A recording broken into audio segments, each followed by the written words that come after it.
¿Qué es el régimen agrario? ¿Cómo entenderlo a grandes rasgos y por qué en este momento nuevamente se encuentra en debate? Si nosotros quisiéramos un poco ver el contexto donde salió esta ley salió en un contexto donde no había inversión en el sector agrario como resultado de la reforma agraria que se dio en la década del 70. Cuando llegamos a los años 90, el sector agrario estaba totalmente destruido, la inversión privada se había retirado.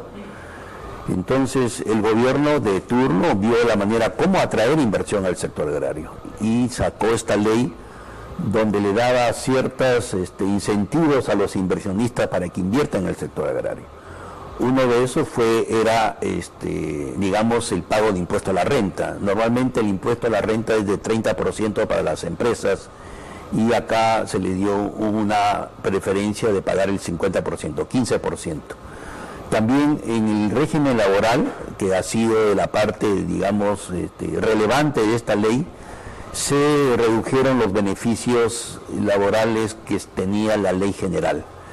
Y todo eso ha generado de que se invierta de manera importante en el sector agrario. Todos esos incentivos que te he mencionado ha hecho que se invierta de manera importante y con resultados muy evidentes. Por decirte, en La Libertad, que es una de las zonas donde se han instalado estas empresas en la jurisdicción del proyecto de Chavimochi en la primera y segunda etapa.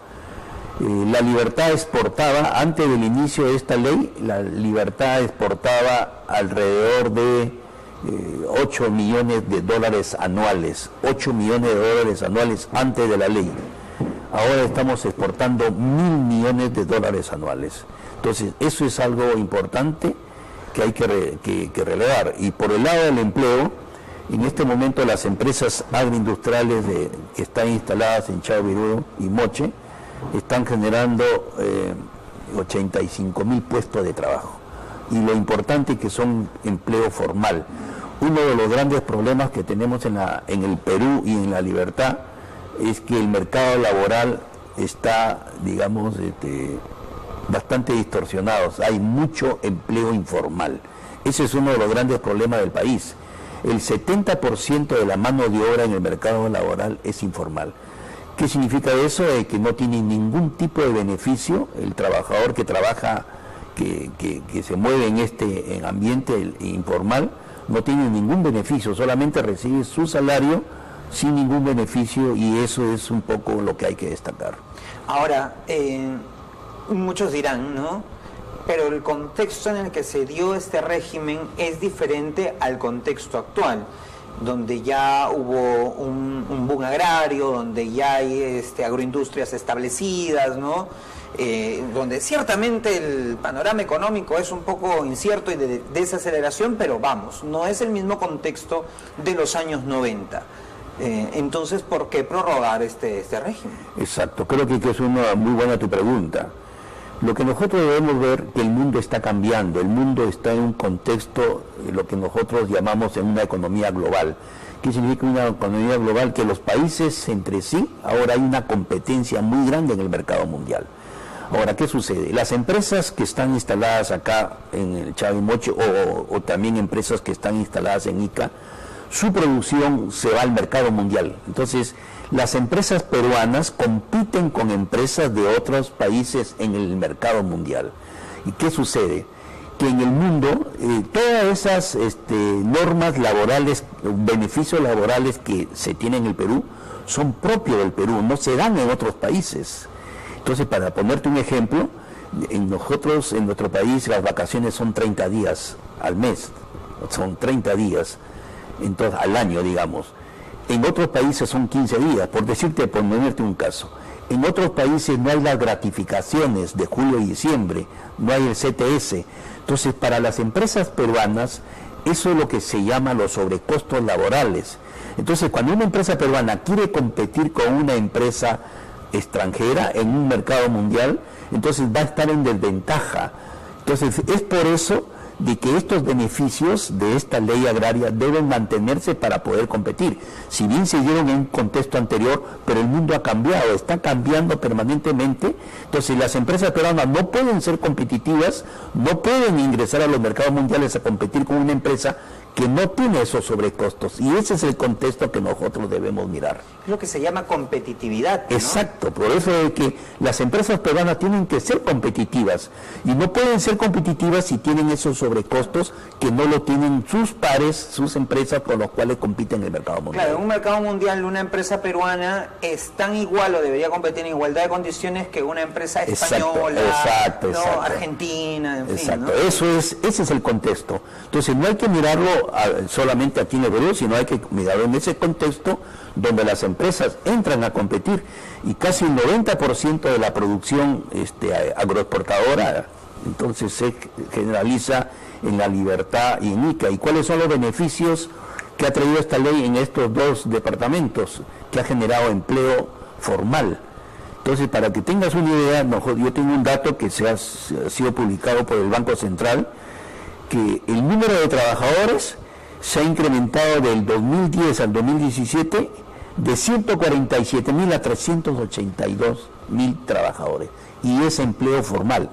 ¿De qué vale? Por eso que es importante ver, a veces agrada a las personas cuando el gobierno o los políticos anuncian políticas que a la población le parece algo bueno.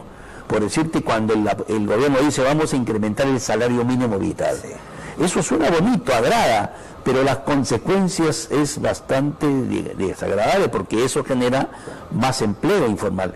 Por decirte, yo les pongo un caso, un pequeño productor, un pequeño microempresario, que el gobierno le diga, a partir de mañana le vas a pagar a los trabajadores un poco más porque el salario mínimo vital ha aumentado. Entonces, yo de empresario digo, ¿y de dónde va a salir la plata para pagar? Exacto. Si el gobierno no me está dando las condiciones, no me está reduciendo impuestos, no me está dando condiciones para que mi mercado mejore, y yo dónde voy a sacar. Exacto. En ese contexto, ¿qué hace el empleador? Dije, bueno, para seguir produciendo, lo único que hago, que mis trabajadores los saco de planilla y los convierto en informales. Y esos son los resultados de política de ese tipo.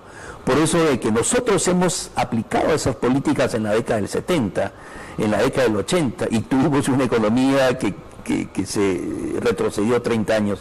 Entonces ahora, no hay que cometer los errores del pasado. Ahora, las personas que han obtenido empleo en todo ese tiempo bajo este régimen, estaba leyendo sobre eso, y es bien particular porque, veamos, la mano de obra calificada, es decir, los que han ido a universidades e incluso técnicos, tienen un mercado para mano de obra calificada, pero quienes están en este régimen son principalmente personas que no tienen mano de obra calificada, ¿no? O sea, que no, por diferentes razones, no han ido a la universidad, en fin, y son obreros, y son ellos los que se han beneficiado principalmente. ¿Este dato es certero?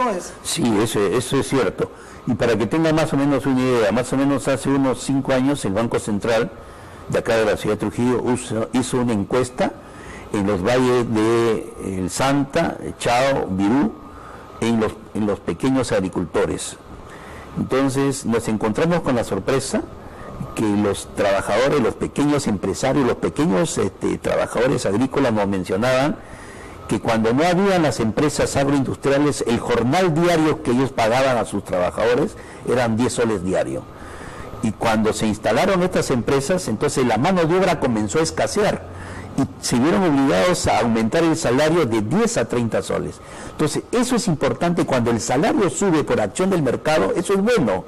Entonces, ahí no tiene que estar el gobierno imponiendo salarios, sino que el salario sube por acción del mercado, y eso es bueno porque no genera todas las distorsiones que te mencionaba. Ahora, ¿cree usted que en el debate que se instaure en el Congreso deberían hacerse algunas modificaciones a este régimen? Por ejemplo, tal vez más aportes en el tema de salud, no sé si las vacaciones se van a tocar o no, de repente dejarlo más a un tema de negociación colectiva, en fin, ¿qué modificatorias podrían haber, ¿no? Yo pienso que en la parte laboral se debe mantener igual, donde sí se podría dar flexibilidad, ¿no? También se debe mantener, ¿no? En lo que sí se podría ajustar, digamos, el aporte que hacen de salud de 4% que lo hacen, de repente gradualmente subirlo a 6, a 7, ahí creo que sí se podría hacer. En otros regímenes, disculpe, ¿cuánto es el aporte? Es 9%. 9%. Ellos están en 4, entonces se podría ir También en cuanto al impuesto a la renta, se podría de repente un poquito subir, pero en la parte laboral no se debe tocar, porque eso sí complicaría la situación de las empresas cuando compiten en los mercados internacionales.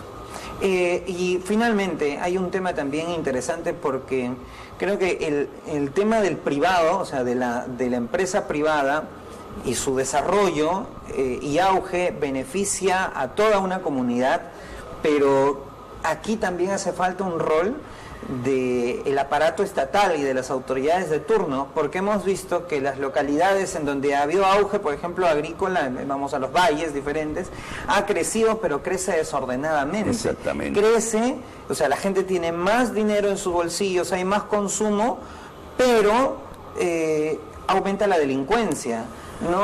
Aumenta el desorden, aumenta la informalidad, y eso ya no es un tema que le puedas decir, le puedas echar la culpa al privado, a la empresa privada. Es un tema de Estado. Exacto, ¿no? Creo que tú has mencionado, y eso preocupa, da pena, porque esas zonas han crecido, los centros poblados han crecido, pero de una manera totalmente desordenada, y eso es labor de los municipios, los gobiernos locales.